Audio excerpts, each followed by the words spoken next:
We will now have a reading of the preamble to the Articles of Freedom, read by James Getman, who was a delegate at Continental Congress, and James is from Bluegrass, Iowa.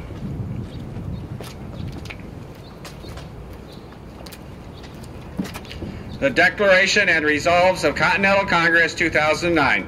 In defense of a free people, the time has come to reassert our God-given natural rights and cast off tyranny.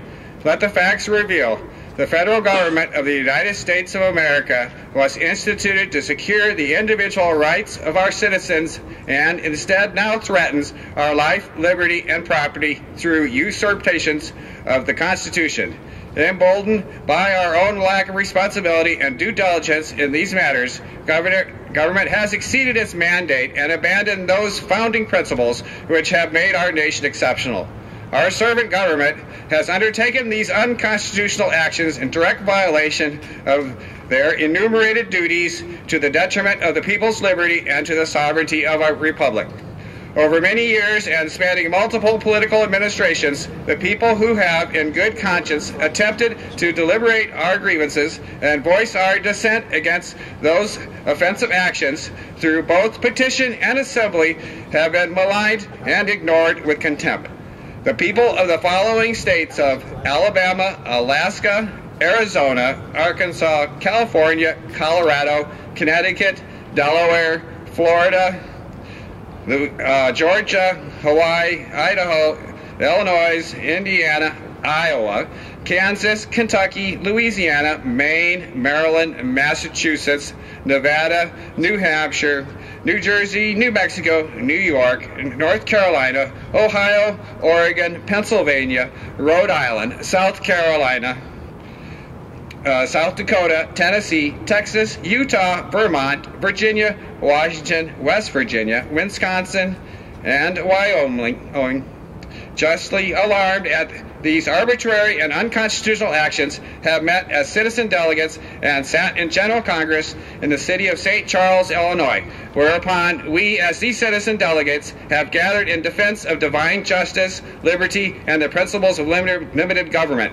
now stand in clear recognition of the supreme law of the land, the Constitution for the United States of America. Therefore, we demand that government immediately reestablish constitutional rule of law, lest the people be forced to do so themselves, and we hereby serve notice that in defense of freedom and liberty there shall be no compromise to which we shall ever yield. 21st November 2009.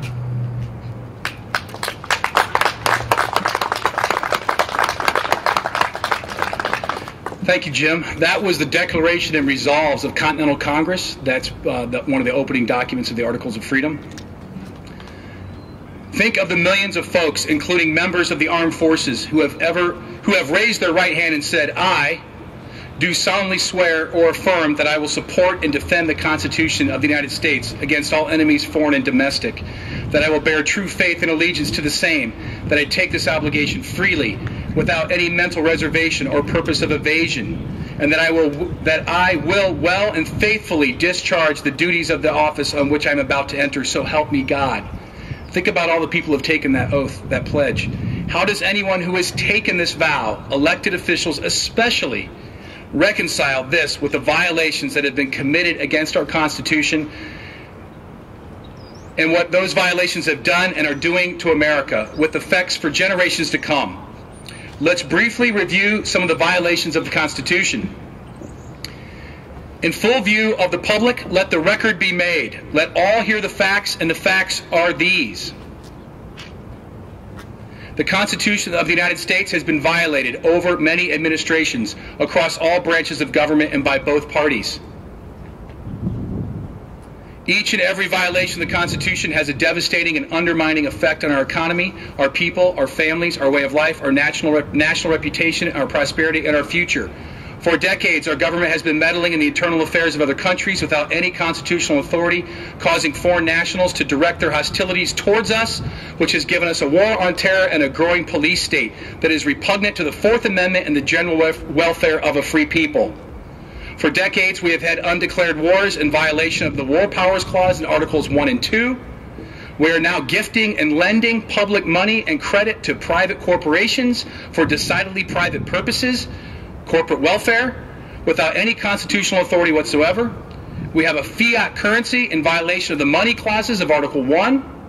We have been emitting trillions of dollars worth of bills of credit through or under the auspices of the Federal Reserve System in violation of Article 1. We have been incurring trillions of dollars worth of debt for the payment of expenditures for programs and activities that are not enumerated in Article 1 and therefore not authorized.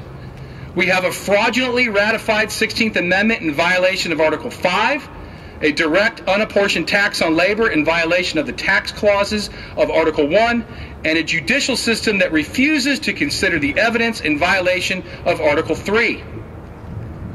For decades, we have had unenforced immigration laws in violation of that mandate, plainly worded in Article 2 that requires the President to faithfully execute all the laws passed by Congress. We have a President whose father was not an American citizen, a violation of Article 2.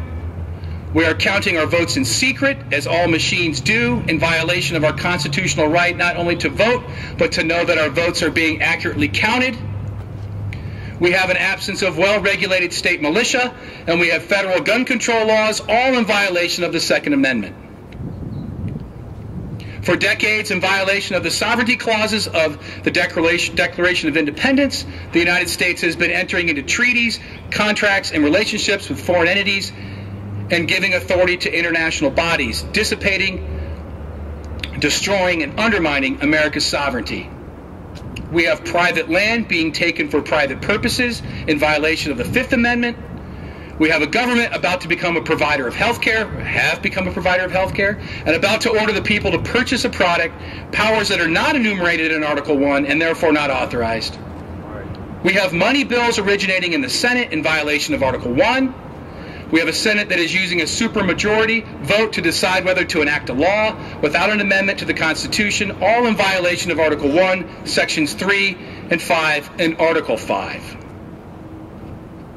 These violations have challenged the constitutional republic of the United States and her people to its core. First, the delegates of Continental Congress and now Americans from each of our 50 states are signing the Articles of Freedom pledge in an effort to see if there are millions of us who are ready to take our stand. The pledge signifies the belief that, for decades and over many administrations, both political parties have been violating the Constitution and the states have acquiesced, and that the Articles of Freedom should be served on key elected officials in the federal government and all 50 state governments, and that the federal and state officials should comply with the remedial instructions designed to put an end to the violations and restore constitutional governance. And if the government officials refuse to comply, the people shall engage in a nationwide, well-organized, proactive, non-violent series of civic actions, including economic sanctions if ultimately necessary, to peaceably procure the relief we are entitled to under our system of governance. Today we have the opportunity to take the pledge together here and across America. This is happening in all 50 states almost all 50 states at the same time, and in Hawaii right now, all the way to New Hampshire on the East Coast at the same time, everybody. Right. So if you review your program, there is a pledge in there. We can all take the pledge together if you feel so moved. In full view of the Creator as my witness, I hereby pledge to join with millions of Americans to hold our elected and appointed officials accountable to their oath of office, to preserve, protect, and defend the Constitution for the United States of America. In seeking to hold them accountable, I shall hold myself accountable to do the same. I renounce and condemn any and all initiation of violent force and will pursue all lawful and constitutional means to fulfill my duty. I speak these words as an eternal record of the will of the people to be free. Thank you.